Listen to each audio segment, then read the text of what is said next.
bullet journaling is intimidating. I see so many incredible creators on my homepage making beautiful themed journals, and I just think, I cannot make that.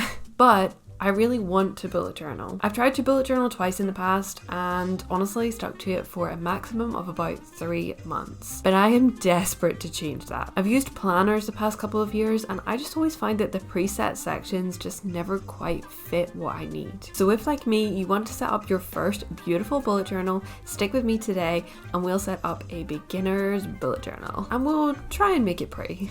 So the bullet journal that I decided to buy is from a company called the Quirky Cup Collective. And when I saw this bullet journal, I decided this is the one for me because it's so beautiful that if this doesn't get me bullet journaling, nothing will. Now, before I actually started doing anything in my bullet journal, I planned out what I wanted it to have in it, and I definitely recommend doing this. I made a basically like everything in my head brain fart list of all the things that other people had used, that I'd seen people use and that I thought might be good for me. And then I basically crossed out and ticked off the ones that I wanted or didn't want and made a list of whether I wanted them to be monthly, weekly or daily things that I record. Just sort of planned out what I wanted my spreads to be, and that kind of gave me a basis to work off of. Now, I got a few supplies to use in my bullet journal. Everything's completely optional. I will link where I got the stuff down below if you do want it, but you don't actually need it. You just need a pen and a bullet journal. But I got these little stamps. I got uppercase and lowercase letters because I'd seen other people use them and they just look really cool. And I got obviously a little stamp pad to use with them. I got some washi tapes. I got like 5 different colour ones and then these little floral ones. I got this little floral stamp as well. As you'll see as I go through this, I went with a very floral theme, so I thought that stamp would be really cute. Obviously I just have a bunch of different pens. I already had these, so I didn't actually have to buy anything extra. And then I also got a bunch of these flower stickers from Etsy.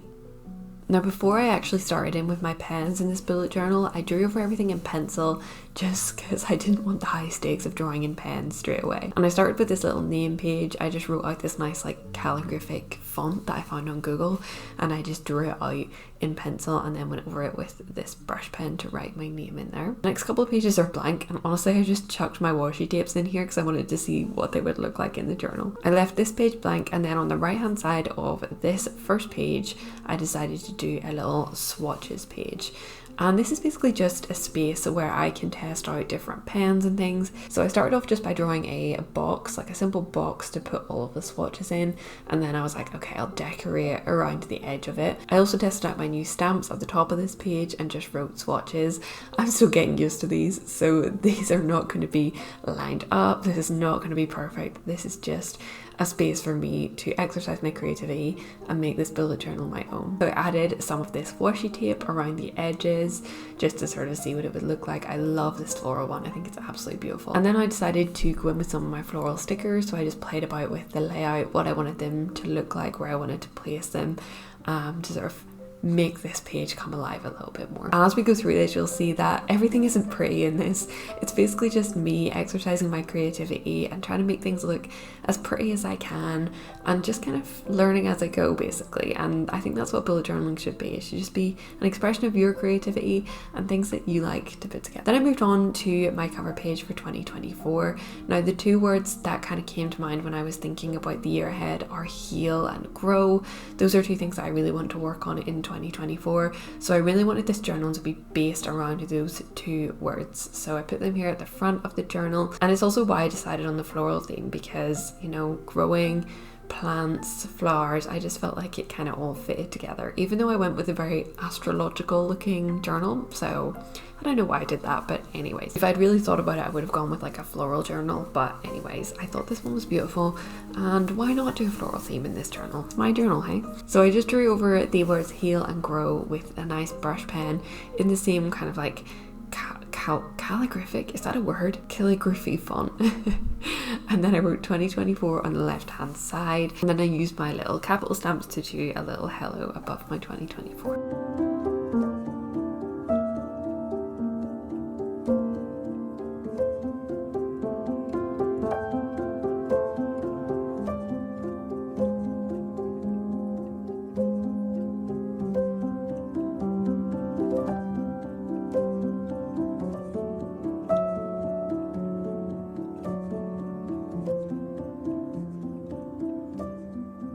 Once again, I then raided the sticker collection that I got from Etsy and just tried to put together a nice little spread of flowers. Honestly, you can kind of see my brain working as I go here. I'm just trying to figure out what might look nice, what to put together, and it's not perfect by any means, but I think it ended up looking kind of cute and fun, and it took me about 10 years to get the backs of these stickers, so it was a labor of love.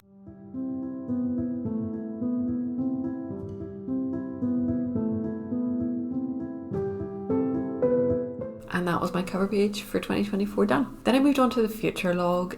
This is something I wasn't even sure if I was going to include because I don't know if I'll actually use it or not, but I do find myself occasionally on Google Calendar like trying to find the day that a date is on, so I'll probably use it for that at some point and just recording like main dates coming up through the year, any events or anything.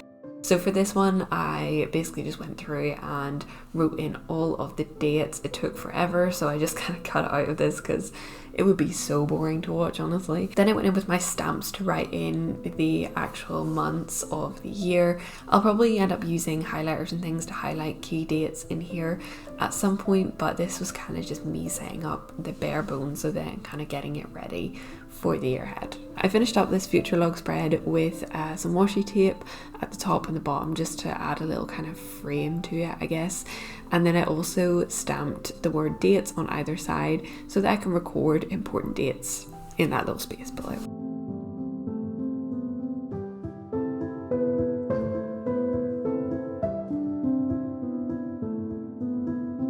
Next up, I decided to do a social media tracker and content calendar.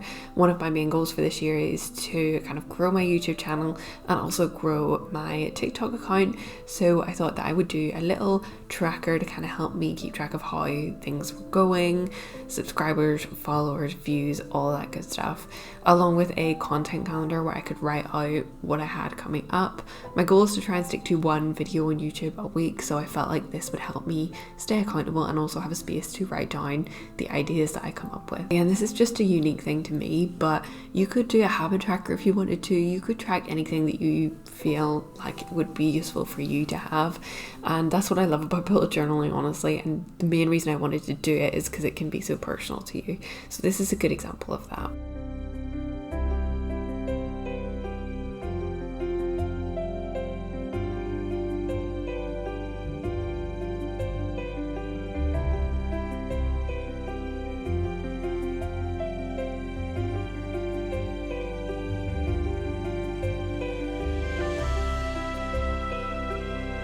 Once that was all filled in, I tried to add some decor to this. I added a stamp.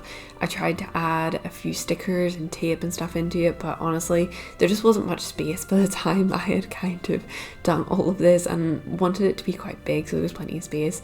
So I added a little washi tape and a couple of stickers, but honestly, that was all I ended up being able to fit in.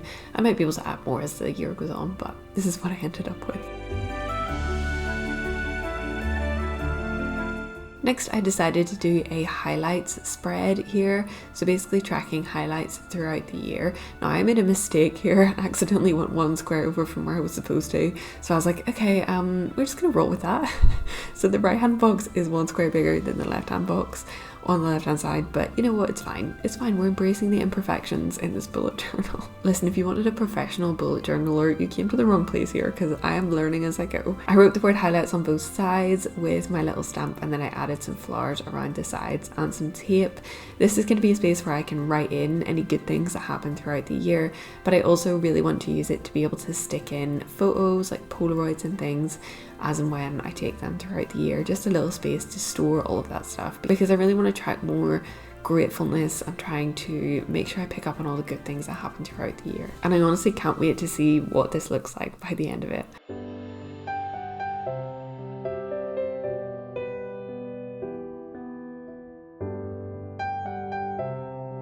Next was my final kind of spread that I was doing, and it was the weekly spread. So this is going to be the main one that I use throughout the year, and I really wanted to use a Dutch door. So if you haven't heard of that before, it's this idea where you kind of like cut out part of the bullet journal so that you can see the underneath pages. So the idea of my weekly spread is that I will always be able to see this very left hand 5 rows or 5 columns, and then the very right hand 5 columns. So I'll push the Dutch door every day of the week, but I'll still be able to see the left hand and the right hand side. So on the left I have this kind of weekly setup where I can see Monday to Sunday and I can track appointments, and then with each Dutch door day I can write my little journaling for the day, my affirmations and my to-dos. But I'll still also be able to see this right hand side where I have my meal plan for the week. I also have like a to-do section for any weekly to-dos. So as I scroll through the week, I will still be able to see the left hand and right hand side. And I just think that's really good because it means less flicking back and forth, and I can kind of see everything on one spread, which I love the idea of.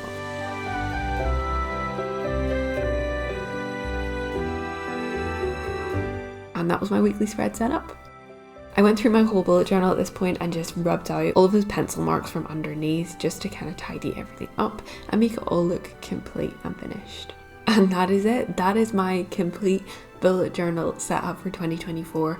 I am desperately going to try it and stick to it this year. I really want to. I feel like it turned out really good considering it's my first one. You can definitely tell that it's a beginner's bullet journal, don't get me wrong.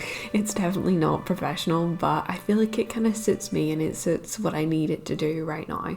I hope you guys have also created a bullet journal. If you have, let me know in the comments down below, or if you have any questions about this one, please let me know. And also subscribe so that you can follow along with my bullet journal journey in 2024. We can do this. We can stick to our bullet journals this time. I know it.